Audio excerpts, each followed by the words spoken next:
ఈరోజు బండారు చంద్రరావు గారి ఫస్ట్ సేవా కార్యక్రమంలో దాంతో భాగంగా ఈరోజు ఇచ్చేసిన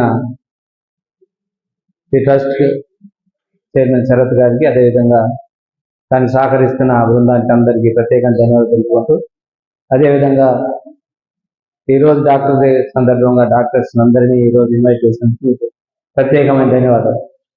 మీరైనా మా సేవలు గుర్తిస్తున్నారని, నిజంగా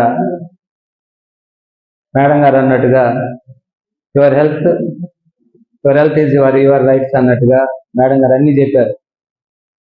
మనం ప్రివెన్షన్ ఈజ్ బెటర్ దెన్ క్యూరిటివ్గా మనం తినే హ్యాబిట్స్లో కానీ, మనం తినే అలవాట్లో కానీ కొన్ని డిసీజులు, అలానే కమ్యూనికేబుల్ డిసీజ్ గురించి చెప్పారు, నాన్ కమ్యూనికేబుల్ డిసీజ్ గురించి చెప్పారు.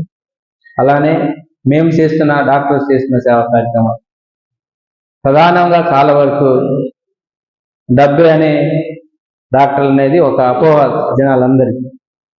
అది మీకు తెలుసు. ఇప్పుడు సభా అధ్యక్షులుగా ఉన్న అమిత్ వెంకటేశ్వర గారికి ఏంటంటే, ఒకటి డైరెక్ట్ డాక్టర్ గారి దగ్గరికి వెళ్ళిన తర్వాత డాక్టర్ గారు ఏం చేస్తున్నారనే వాళ్ళకి తెలుసు. నిజంగా డాక్టర్ గారు కష్టపడుతున్నారా లేదా? మాకు ఒక పేషెంట్ డెత్ లైన్కి వెళ్ళిన తర్వాత, ఆయన బయటకు వచ్చిన తర్వాత, ఈ డబ్బు కన్నా ఆయన బతికిందే మాకు సంతోషంగా ఉంటుంది. వాస్తవం చెప్పాలి, యాజ్ ఏ డాక్టర్ గా నేను చెప్పాల్సింది ఏంటంటే, డాక్టర్లు పేషెంట్ బతికించిన తర్వాత ఆ సంతోషం అనేది మీకు తెలియదు అసలు. డబ్బు అనేది మేడం గారు అంటే సెకండరీ. అది ఆయన డబ్బు కడతాడా లేదా అనే ఉద్దేశం ఎవరికి ఉండదు. అందరి ముందు పేషెంట్ బతికించాలి, ఇంకో 10 మందిని ఇలాంటి వాళ్ళని సర్వీస్ చేయాలని ఓరియంటేషన్తోనే ప్రైవేట్ ప్రాక్టీస్ పడతారు. చాలా మంది ఏంటంటే కార్పొరేట్ వైద్యులు లాగా ఏదో సిటీలో జరిగినట్టు విధంగా, సిటీలో నాకు తెలిసినంత వరకు అంత జరగదేమో. నాకు తెలిసినంత వరకు అందరూ కూడా ప్రతి ఒక్క కార్పొరేట్ వైద్యంలో కూడా అలా జరుగుద్దని కూడా నేను చెప్పట్లేదు, ఎక్కడ నేను క్రిటిసైజ్ చేయట్లేదు. వాళ్ళు కూడా పేషెంట్ బతికించాలని తాపత్రయం ఉంటుంది. అంతా కాకపోతే ఏంటంటే అక్కడ కొద్దిగా టార్గెట్స్ ఉంటాయి. అక్కడ ఏంటంటే కార్పొరేట్ సెక్టర్కి వచ్చేసే డాక్టర్లు వాళ్ళ ఇండివిజువాలిటీ ఉండదు. ఒక కార్పొరేట్ విషయంలో వాళ్ళు ఏమైనా కేసు డెత్ అవుతే ఒక మేనేజ్మెంట్ అతనికి ఏమైనా పనిష్మెంట్ ఉంటుంది అనే విధంగా ఆయనకి కావలసిన బెనిఫిట్ వచ్చేంత వరకు వాళ్ళని నిజంగా డ్రాగన్ చేస్తారు. ఆయనకి తెలియదు. చాలా వరకు చాలా మంది పేషెంట్ చెప్తా ఉంటారు.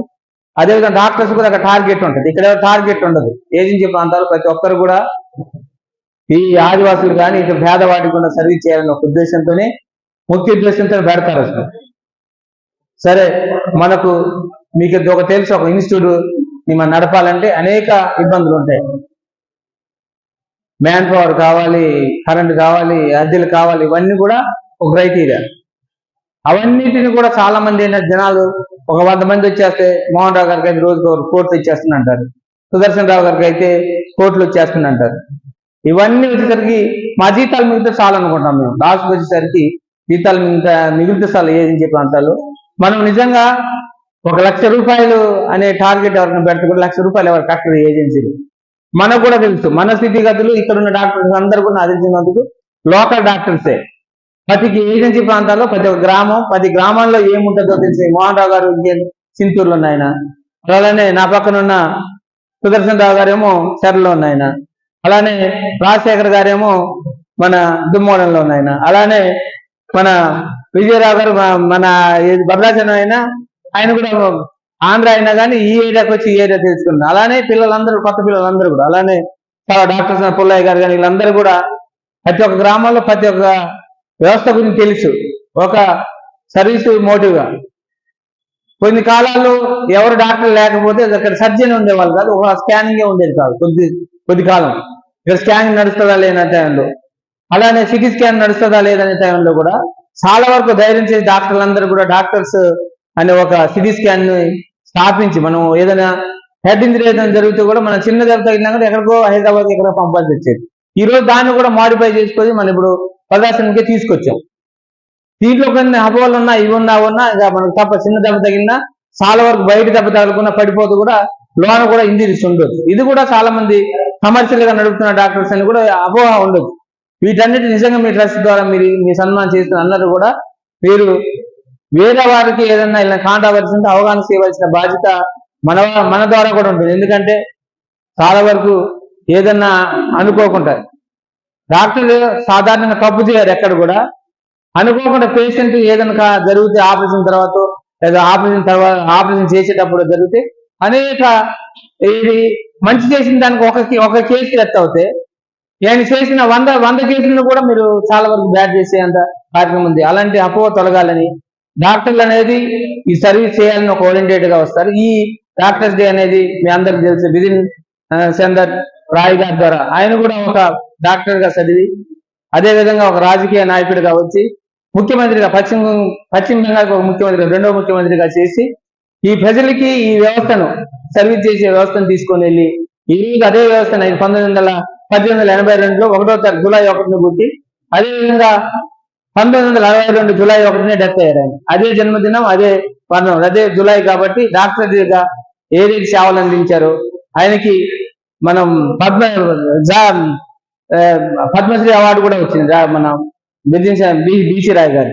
అలాంటి సేవలు చేసి ఆయన వైస్ ఛాన్సలర్ కూడా, యూనివర్సిటీ వైస్ ఛాన్సలర్ చేసి అనేక చేశారు. ఆయన సేవలను గుర్తించి ప్రభుత్వం అదే విధంగా ఒక ముఖ్యమంత్రి అయి ఆ ముఖ్యమంత్రిలో కూడా ఎక్కువ శాతం యూనివర్సిటీలు కానీ ఇన్స్టిట్యూట్లు కానీ స్థాపించి పేదవాడికి అందాలనే ఉద్దేశంతో చేసిన సర్వీసులలో గొప్పది.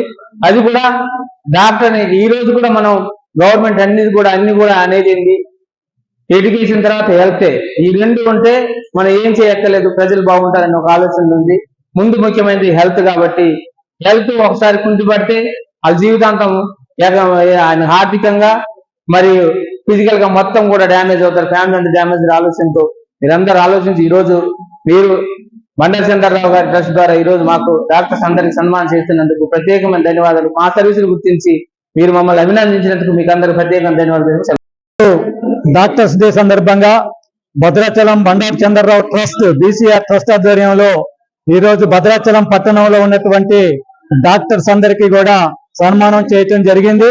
అదేవిధంగా ఈ యొక్క కార్యక్రమంలో వాళ్ళు చేసినటువంటి సేవలకు గుర్తింపుగా అభినందన కార్యక్రమం చేయటం జరిగింది. గత 3 సంవత్సరాల క్రితం భద్రాచలంలో బండారు చంద్రరావు ట్రస్ట్ అనే దాన్ని ఏర్పాటు చేసి అనేక సేవా కార్యక్రమాలు చేస్తా ఉన్నాం.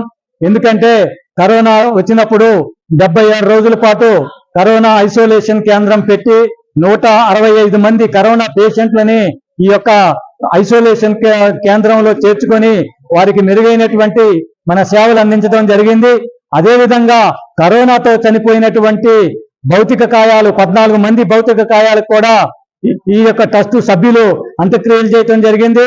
అదేవిధంగా గోదావరి వరదల సమయంలో గోదావరి వరదల వల్ల నష్టపోయినటువంటి వాళ్ళందరికీ కూడా ఈ బీసీఆర్ ట్రస్ట్ ఆధ్వర్యంలో పునరావాస కేంద్రం ఏర్పాటు చేసి వారికి వసతి భోజన సౌకర్యాలు కల్పించడం జరిగింది.